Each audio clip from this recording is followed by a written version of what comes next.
আজকে একটা দুরূদ শরীফ হইয়া দেয় আর ফারুক যদি আমল করে দেন, আমরা বড় মুহাদ্দিস সাহেব হুজুর রারাই বড় মুহাদ্দিস সাহেব হুজুর শাইখুল হাদিস, আমরা ছাত্র জায়গা খতম গেলাম বুখারী শরীফের খতম, তো আমরা একটা দুরূদ শরীফ লেখাইয়া দিল হইলার বা এই দুরূদ শরীফকে আমি পাইছি ইমাম সাহাবী রহমাতুল্লাহ কাউলুল বাদী কিতাব আনছে যে এই দুরূদ শরীফ যদি প্রত্যেক রাত্রে কেউ 10 বার পড়ে আর জুমাত রাত্রে 100 বার পড়ে তাহলে নবীজির দিদার তার নসিব হয়েছে। আর যদি নবীজির দিদার রাত্রে নসিব না হয় তাহলে সক্রাতর সময় নবীজি এই উম্মতরে শরীরে দিদার দানে ধন্য হলি, এই উম্মত নবীজিরে দেখা দেখা দুনিয়া থেকে বিদায় দিবা। সুবহানাল্লাহটা জুড়ে কইতা নাইনি? আমরা এই নবীজিরে দেখতাম, চাইনি না চাই না, আরো জুড়ে হোকা চাইনি না চাই না, খারা খারা চাই, একটু হাত তুলে দেখো কা, নারে তাকবীর, নারে রিসালাত। আমার লগে একবার পড়িল আল্লাহুম্মা সাল্লি আলা সাইয়্যিদিনা মুহাম্মাদিন নবিয়্যিল উম্মি আল হাবিবিল আলি আল কদরিল আযীমিল জাহি ওয়া আলা আলিহি ওয়া সাহবিহি ওয়া সাল্লিম। আর একবার পড়া আল্লাহুম্মা সাল্লি আলা সাইয়্যিদিনা মুহাম্মাদিন নবিয়্যিল উম্মি আল হাবিবিল আলি আল কদরিল আযীমিল জাহি ওয়া আলা আলিহি ওয়া সাহবিহি ওয়া সাল্লিম। প্রত্যেক রাত্রে 10 বার, জুমার রাত্রে 100 বার। আল্লাহ আমল করার তৌফিক দিতা হোক আমিন।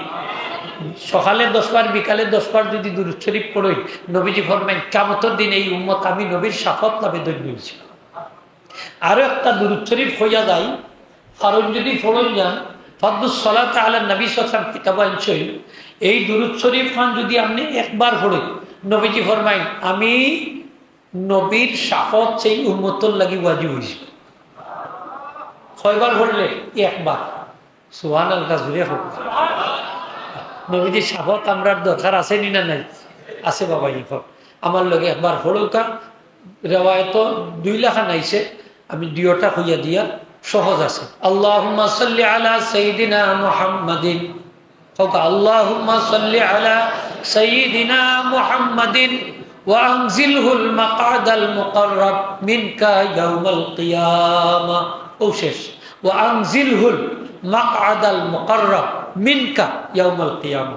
আরো রিওয়ায়াত আছে আল্লাহুম্মা সাল্লি আলা সাইয়্যিদিনা মুহাম্মাদিন ওয়া আনজিলহুল মাকআদাল মুকাররাব ইনদাকা ইয়াউমাল কিয়ামা। ও তো সহজ আছে, সহজ নাই দেখো কাছে। আল্লাহুম্মা সাল্লি আলা সাইয়্যিদিনা মুহাম্মদ, এখান তো আমরা পারি না নি।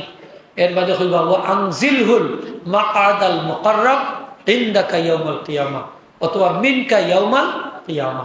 যদি পড়িলি তাহলে আমার নবীজি ফরমায়েন হাল্লাত লাহু শাফাআতি, তার জন্য আমি নবীজির শাফাত ওয়াজিব। সুবহানাল্লাহ, শাফাত ওয়াজিব। আজানোর দোয়াটা পড়ুন যান। মুয়াজ্জিন সাহেব যখন আজান দেন লগে লগে আজানোর জবাব দেন যান। তার বাদে আমার নবীজি ফরমায়েন সুম্মা সাল্লু আলাইয়া, তারপরে তোমরা আমি নবীর উপরে দুরূদ শরীফ পড়িও, তারপরে দোয়া করি আল্লাহুম্মা রাব্বা হাযিহিদ দাওয়াতিত তাম্মা, এই দোয়াটা আস্তা পড়িও। হাল্লাত লাকুম শাফাআত, হাল্লাত লাহু শাফাআতি, তাদের সবার জন্য আমি নবীজির শাফাত ওয়াজিব হয়ে যাব। সুবহানাল্লাহ। আজানোর জবাব দিয়ে আমরা দুরূদ পড়তাম, বাদে দোয়া করতাম। আজানোর দোয়া শাফাত ওয়াজিব। তাহলে দুরূদ শরীফ এমন মকবুল ইবাদত যেটা কবুল হওয়ার মাঝে সন্দেহ না।